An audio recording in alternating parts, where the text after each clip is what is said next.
Chair, to you and the committee members, thanks very much. I unfortunately have to leave for a doctor's appointment. So, there is a slogan that there's a war against corruption in our country. I looked at the SRU slogan that says striking against corruption. You, Chair, said, why does it take so long and why do cases take so long? That's what the public want to know.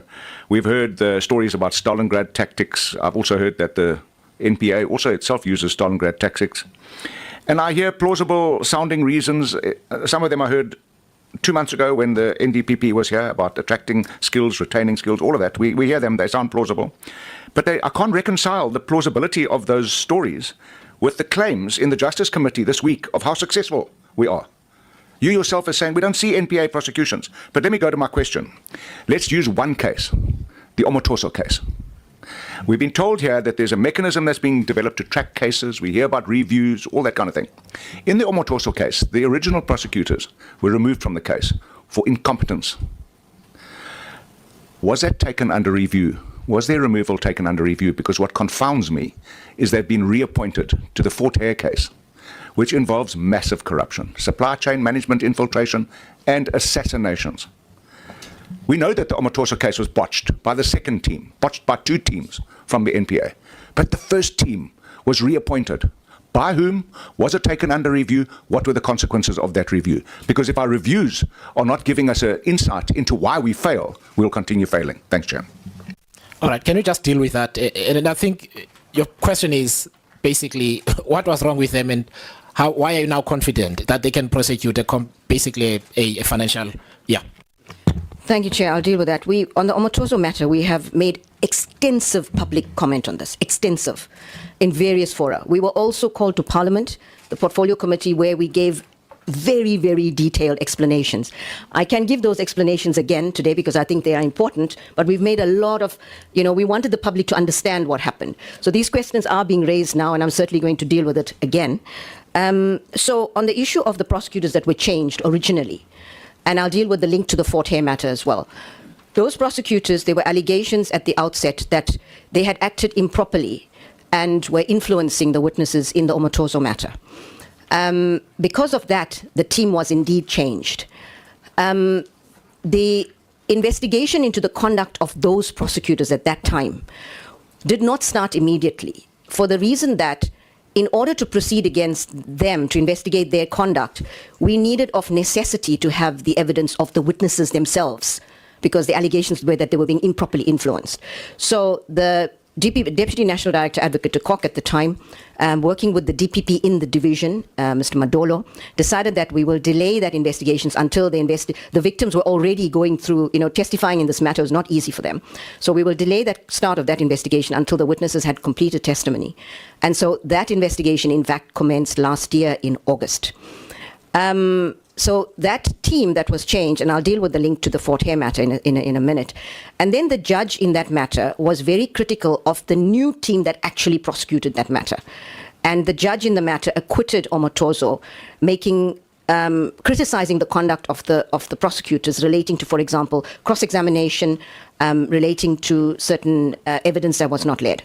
So with regard to that aspect, which is the new team, immediately after that, I appointed a team of very experienced prosecutors from outside of the Eastern Cape to look into the transcript of that matter, to consider whether the conduct of the prosecutors, whether the judge is justified, does it require disciplinary, does it require training, what was the challenges. So I'm expecting that report to be on my table very, very soon. That's the second aspect. And then we decided that we needed to appeal this matter. And this is where I would urge colleagues and the country not to judge a matter before the appeal process. An example that I give is the New Lane matter. That matter, the NPA was scathingly criticized by the judge, who referred to a comedy of errors and lots of other comments. That decision was just last week overturned by the Supreme Court of Appeal, who in fact criticized the judge for the way the matter had been dealt with, and the prosecutors have been vindicated. So in the Omotos matter, all I'm saying is let us allow the legal process to unfold. We have taken the matter on appeal. The judge in that matter has actually initiated a very novel process, which we have never dealt with before, where when a state appeals, we appeal only on points of law. So in this case, we required of the judge to clarify her factual findings. So quite unusually, the judge has now asked that we actually argue this matter in court, which has never been done before. So we are trying to figure out how it's only once the judge clarifies the factual findings that we will be able to properly outline the legal basis for our appeal. So that process is unfolding, and we will keep the committee informed about that process. The other point that Honourable Trollip raises is about the same prosecutor who was removed that was then involved in the Fort Hare matter. You're correct. And the minute that was brought to my attention, I spoke to Mr. Madolo and asked him exactly that question. How is it that the prosecutor, who was seriously criticized in one matter, is now involved in a very, very high-profile matter? He was then immediately removed from the team. So these are issues that the DPP and I've asked him for a report, and I'm not sure if we've got Advocate Mzinyati sitting behind, whether we've got, the very question I ask is, how is it possible that a prosecutor criticized in one matter is then put in charge of a very, very high-profile matter? I do want to also say that, maybe I shouldn't say this. Okay, I'll leave it at that. But I hope that I've asked, and really, the word that Honourable Trollip used is that the prosecutors botched this matter. Now, I would urge that we wait until the appeal to then decide whether the prosecutors in fact botched the matter, like the New Lane matter, where the prosecutors were seriously criticized. And of course, we do lose cases. There's not a 100% conviction rate. That is the nature of our democracy. It's the nature of our justice system. It's the strength of our justice system. And then it's the issue of the Omotos matter itself.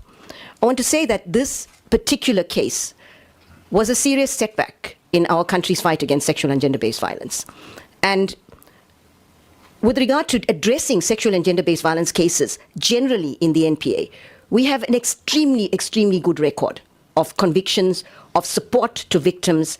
And sadly, this one, a very important case, has actually meant that all the good work is forgotten, and this one very important case is the one that judges whether the NPA is able to deal with these matters. So I don't know how much of detail you want me to go into with regard to the sexual and gender-based violence statistics, but I would just leave it at that. And if there's anything I haven't touched on, I'm happy to engage further. Thank you.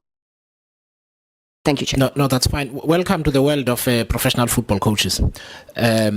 Because if you don't win the final, you're gonna get fired.